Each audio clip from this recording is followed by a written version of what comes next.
بسم اللہ الرحمن الرحیم۔ شیخ عبد القادر رحمۃ اللہ علیہ نے فرمایا، علم الیقین غور و فکر اور دلیل سے حاصل ہوتا ہے۔ عارف کا بسم اللہ کہنا اللہ کے کن فیکون کہنے کے برابر ہے۔ دنیا بندے کو اپنے خدا سے دور کر دیتی ہے۔ دل کو ہر طرح کی آلائشوں سے پاک رکھنے کا نام تصوف ہے۔ اللہ کے نور کی تجلیات ہی نور کی غذا ہے۔ عمل کے بغیر علم مفید نہیں ہوتا۔ میں علم دین پڑھ کر کتب بن گیا ہوں۔ خوف خدا ہی کامیابی و کامرانی کی کنجی ہے۔ ہر شخص کو حدود شریعت کی حفاظت کرنی چاہیے۔ بندہ خدمت کرنے سے مخدوم بن جاتا ہے۔ عالم بعمل کا درجہ اللہ کے نائب کا ہے۔ اعتقاد درست کرنا واجب ہے، کیونکہ اعتقاد ہی اصل میں بنیاد ہے۔ مجھے علم ہی نے مہذب بنایا ہے۔ حرام غذا نور ایمان کو ڈھانپ لیتی ہے۔ لوگوں میں علم پھیلانا اور راہ حق کی طرف بلانا علم کی زکوٰۃ ہے۔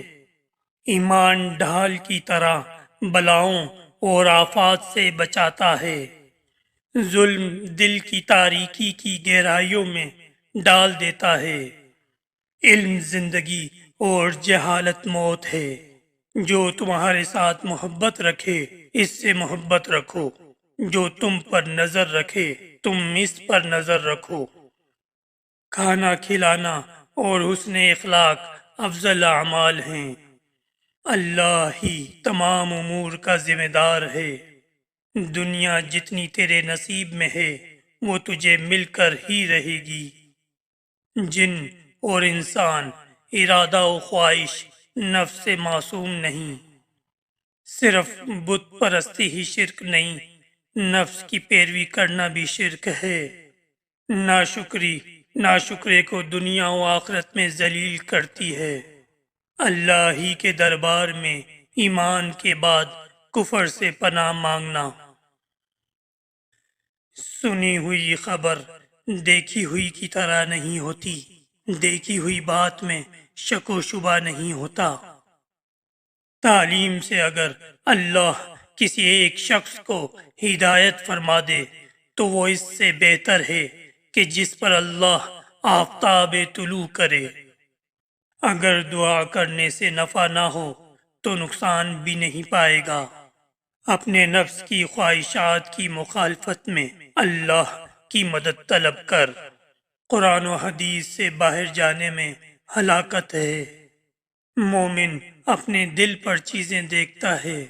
خالق اپنی مخلوق سے بہتر اور ارفع و اعلیٰ ہے۔ اللہ کا وعدہ نقد ہے اور حال اس کا ادار ہے۔ جسے اللہ نے معرفت حق کا علم دیا ہے وہ سوال سے بچا رہتا ہے۔ دنیاوی بہتری کے لیے پہلے تلخی سیکھنا ضروری ہے۔ سب بدیوں سے بری بدی نیند اور نیک کاموں سے غفلت ہے۔ جو کرے گا اس کی نیکیاں فوت ہو جائیں گی۔ جاہل بے عقل اور ناقص فہم ہوتا ہے، انجام پر نظر رکھنے والا عاقل ہے۔ صبر پورا ایمان ہے۔ ہر شے اسماء الہی میں سے ہے۔ اللہ اپنی صفات کے ساتھ ظاہر ہے۔ عابد کا محل اونچا اور رتبہ بلند ہے۔ وقت کی مناسبت سے اپنے آپ کو بہتر کاموں میں مشغول رکھو اور اپنے اعضاء کو فضول کاموں سے بچاؤ۔ معرفت الہی ابدی عمل ہے۔ مذہبی معاملات میں تخفیف جائز نہیں ہے۔ اللہ کا شکوہ بندے سے نہ کر۔ اللہ سے ڈرنا کامیابی کی کنجی ہے۔ نماز کو نماز سمجھ کر پڑھو۔ موت سے پہلے بیدار ہو جاؤ۔ زبانی علم سے رائے حق پر چلنا مشکل ہے۔ دنیا کو آخرت پر ترجیح نہ دو۔ دنیا کا انتظام اولیاء اللہ کے سپرد ہے۔ عبادت پر ناز مت کرو۔ نیک عمل کر کے معاوضے کے طلبگار مت بنو۔ کسی کو ایذا مت دو، اور دنیا کی خواہش ہے تو وہ بھی اللہ سے مانگو۔